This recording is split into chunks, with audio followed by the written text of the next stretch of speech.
Hey guys, Jonathan here at Shadow Foam, and we're back in the workshop today looking at the Makita Makpac boxes. Now, a lot of people have got these boxes because they kind of come free with lots of different bundles. They're quite cheap and cheerful, and you do build up a lot of them. I think I've got about 8 of these now. We've got inserts that slot directly into these Makpacs. We're also going to be looking at the Cantilever box. Now, this clips directly onto the other Makpacs, and we've never done one of these before, so we're going to cut in some tools into this as well. So, what colours are we going to be doing? Well, teal is the Makita teal. It looks brilliant, but we've already done that one. We did this in a video when we did the 10 insert challenge. We've got an impact gun, we've got a combi drill, and we've got the USB charger cut into this insert. We've got the red insert.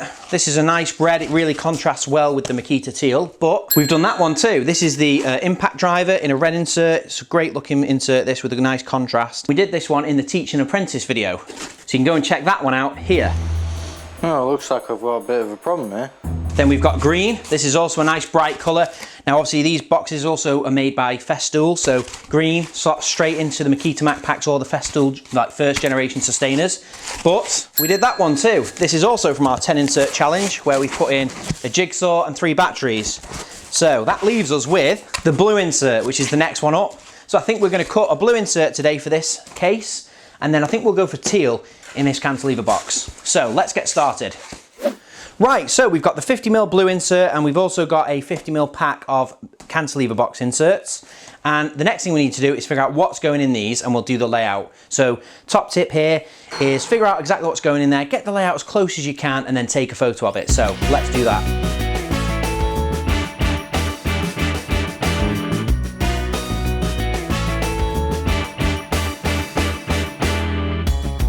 Right, so that's the layout done. I'm pretty happy with that.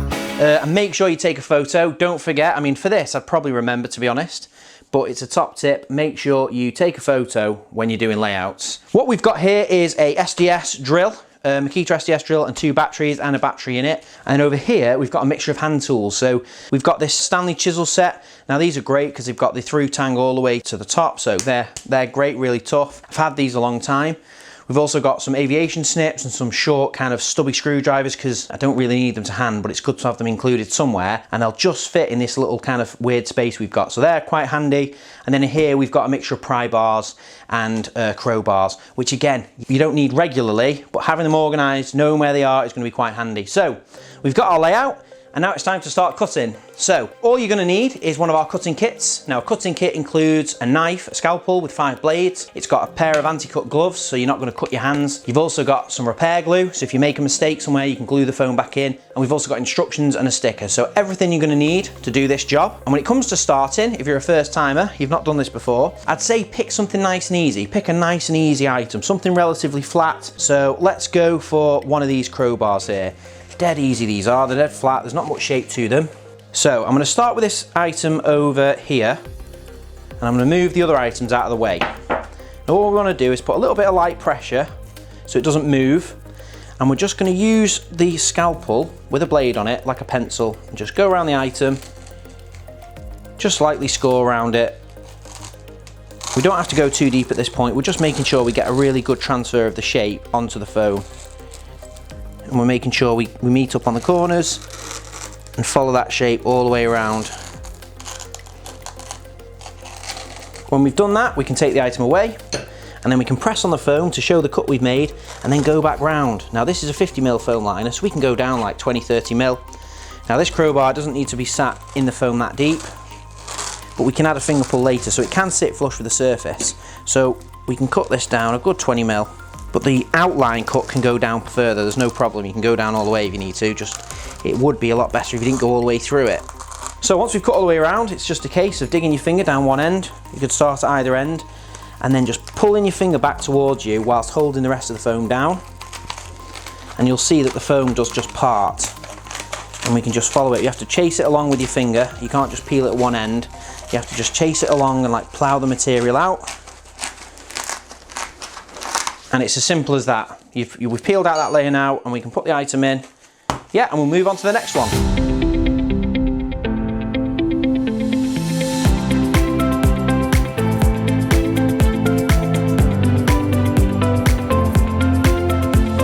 Right, So we've cut all the hand tools in. Next thing to do is to add some finger pulls. Now obviously these are kind of an optional extra. You don't necessarily need finger pulls, it's just kind of preference.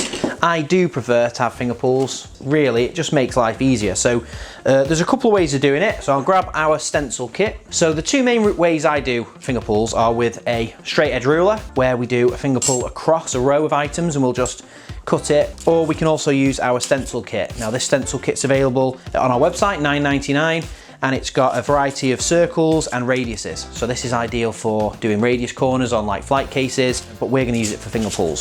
So we'll start over this side, and just nice and simple for the chisels, we're just gonna cut a finger pull that goes across. Just cut either side of the ruler. So it's nice and simple. And then I'll put the items back in, and you can see now we've got a nice easy place to just lift items in and out. Now I could have put a circle up here or straight across here, but that's just nice and easy in the middle. And now I'll do the same on the other ones.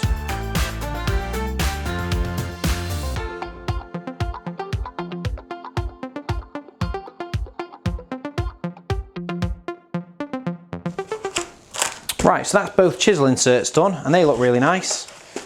So they'll be on the top two leaves of the case. And over here, we've got the same technique. We'll put a line across the middle. It's as simple as that. We just peel the foam out and then put the tools in. And then for this one, we're going to do the similar in the middle. We'll put the same line across for the two pairs of aviation snips, just so it looks nice. But then we'll use the circle, we'll use a radius gauge for the two stubby drivers. So we'll go for a medium-sized hole, something around about 25mm.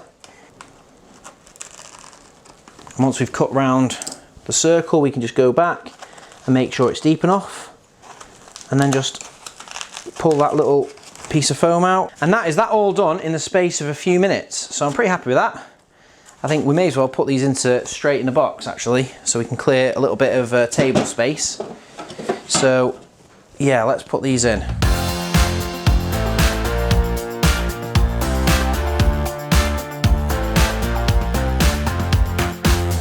Right, okay, so we've done that one, and now it's on to the SDS drill. We'll move that into the middle. So this is a bigger item, a bit more of a challenge, so we'll talk you through this one as well. This is quite a common use for the Makita Makpac inserts. So we just cut around the item, and we're using the scalpel as a pencil. So we don't have to go very deep here, we're just tracing it around. Now you can use a long nose marker here. That is a bit of a top tip. If you're not very confident and you want to try and make it a little bit simpler to cut, or you're worried about getting the exact shape, you can get a long nose marker off Amazon and use that to draw out the outline. So once you've cut all the way around and you've met back up at the start, you want to take the item away, and now all you're doing is pressing on the foam, which kind of opens up the cut you've made, and then just follow it around and just make it deeper. And what you want to do is make a bit of a mental note. So this is a 50mm liner and we want to go down about 40mm. So I'm going to be cutting right to the top of the blade. So we're just going to go around and cut that scalpel all the way in, and that means we've not gone all the way through, but we're going to be able to take out a good chunk of foam, so this SDS drill is held nice and snug, nice and tightly, and it's not going to bounce around while it's in this case.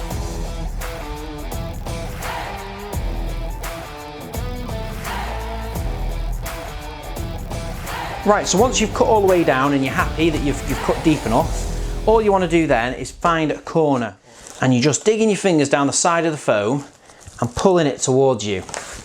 Now it takes a little bit of hand strength to get the foam peeling, and you just want to chase it along.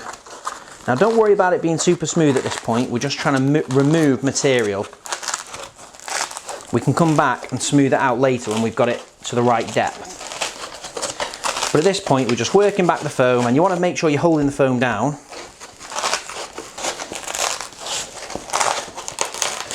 So that's our first layer of foam removed. We've got about 10mm out there, but obviously we want to take out some more foam. So it's the exact same process, just fingers down the side of the foam, and we're just peeling back.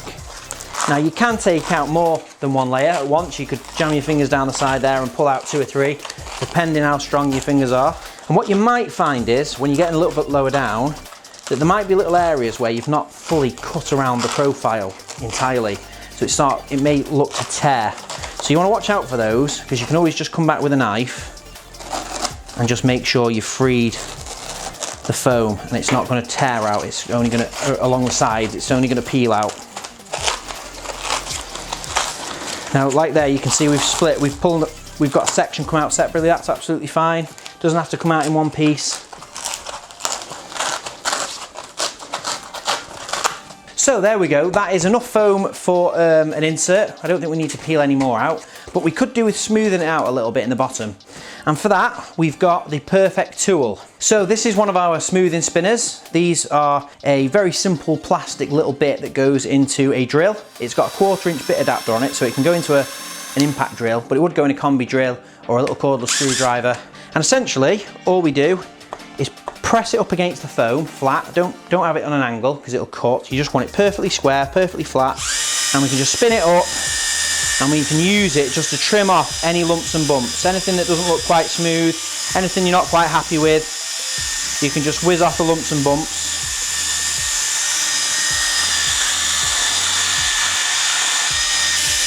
Right, so that is the bottom. I'm happy with that. That's smooth enough. So we've got the drill done. That's the tricky bit. And it didn't take long. Using that technique, peeling out layers, cutting around it, smoothing off the bottom, it can be a very, very quick process. And if you're doing quite a few inserts, you're gonna get quite adept at it. So all we've got next is the batteries. Same process, but we'll do this a bit speedier. Cue the time lapse. Right, so that is the batteries cut in.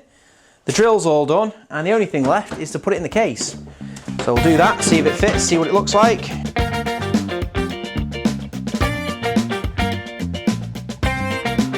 That's all done, and if you like this video, we've organised a lot more Makita tools. If you like Makita tools, this is the channel for you. So we've obviously just done these two here, we've done loads of other Makpac cases, but we've done an insane Makita power tool wall. So if you've not seen that, go and check it out, you're gonna love it. So hopefully this video is showing you how easy it is to get your tools organised in shadow foam. And obviously we've got loads of colours and sizes, so you can choose your favourite colour, choose the size that works for you, and then put whatever you want into the foam inserts.